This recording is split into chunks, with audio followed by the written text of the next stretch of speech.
Սևան քաղաքի գերեզմանատներից մեկում երիտասարդ տղամարդու դիե հայտնաբերվել, հայտնում է Շամշան.com-ը։ Ոստիկանության ծառայողները տղայի մարմինը գտել են տարածքում կայանված Ford Fusion մագնիշի ավտոմեքենայի սրահում։ Դեպքի առիթով քննչական բաժնում նախաձեռնվել է քրեական վարույթ հանկարծամահության կասկածով։ Դատաբժշկի նախնական զննությամբ դիակի վրա բռնության հետքեր կամ տեսանելի վնասվածքներ չեն հայտնաբերվել։ Դատավոր Վահե Դոլմազյանը անդրադառնալով Նիկոլ Փաշինյանի այն պնդումներին, թե ընդդիմադիր գործիչները, այդ թվում Սամվել Կարապետյանը պետք է կալանավորվեն, պնդել է, որ դրանք դատավորներին ուղղված հրահանգներ չեն։ Ըստ Դոլմազյանի, իրենք գործը քննում են հիմնվելով բացառապես քրեադատավարական հանգամանքների եւ օրենքի պահանջների վրա, այլ ոչ թե քաղաքական կոչերի։ Անդրադառնալով Սամվել Կարապետյանի նկատմամբ կիրառված խափանման միջոցին, դատավորը հավատացրել է, թե հիմք կա տնային կալանքի համար, եթե չլինի, մեղմ խափանման միջոց կկիրառվի։ Եվ տեսնում եք, որ Սամվել Կարապետյանը թողնում է տնային կալանք Դոլմազյան։ Այո, տեսնում եք, որ թողնում է։ Ինքը եթե կա, ուրեմն խափան միջոցի տվյալ տեսակն է պիտանի։ Երբ որ այլ իրավիճակ կլինի, կգտնի, որ ավելի մեր խափան միջոցը կարող է պիտանի միջոց կկիրառվի առավել մեր խափանման միջոց։ Тоже исторически русская, российская земля։ Ուկրաինայի ռազմարտությունաբերական համալիրի ենթակառուցվածքների դեմ զանգվածային խմբային հարվածները պետք է շարունակվեն, հայտարարել է Ռուսաստանի Դաշնության նախագահ Վլադիմիր Պուտինը։ Պուտինը սպառնացել է ընդլայնել նաև անվտանգության գոտին Ուկրաինային հարակից տարածքում, ի պատասխան Ուկրաինայի զինված ուժերի քաղաքացիական օբյեկտների վրա հարձակումների։ Մեջբերում, որքան շատ հարվածներ է փորձում հասցնել թշնամին մեր քաղաքացիական օբյեկտներին, չնայած իհարկե մեր հիմնական պարտականությունն է անել ամեն ինչ, ինչ անհրաժեշտ է այդ օբյեկտները պաշտպանել եւ քաղաքացիական բնակչությանը պաշտպանելու համար, այնքան ավելի մեծ անվտանգության գոտի մենք ստիպված կլինենք ստեղծել հարակից տարածքում, ասել է Դաշնության ղեկավարը։ Анализ вовлеченности.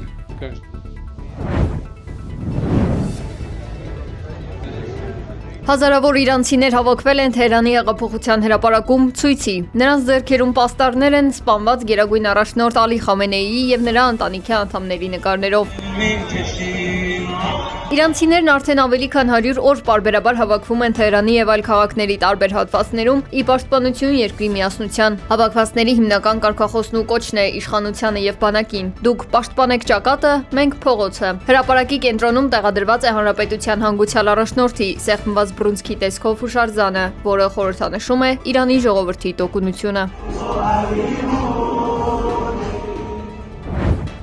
Իրանի գերագույն առաջնորդ Մոջթաբա Խամենեին անվտանգային նկատառումներով չի մասնակցելու հոր Ալի Խամենեիի հուղարկավորության արարողություններին։ Այս մասին պաշտոնապես հայտարարել է Հնդկաստանում նրա ներկայացուցիչ Այաթոլլահ Հաքիմ Էլահին։ Հրաժեշտի եւ հուղարկավորության բազմափուլ միջոցառումները նախատեսված են հուլիսի 4-ից 9 Թեհրանում, Ղոմում եւ Մաշհադում։ Ալի Խամենեին սպանվել է դեռևս փետրվարի 28-ին Թեհրանի ուղղությամբ Միացյալ Նահանգների եւ Իսրայելի իրականացրած օդային հարվածների հետևանքով։ Շարունակական հարձակումների եւ կառուցվածքների անպատրաստ լինելու պատճառով իշխանությունները արկադրված են եղել շուրջ 4 ամիս հետաձգել հուղարկավորության գործընթացը։ Նախկին առաջնորդի մարմինն ամփոփվելու է հուլիսի 9-ին նրա հարազատ Մաշհադ քաղաքում։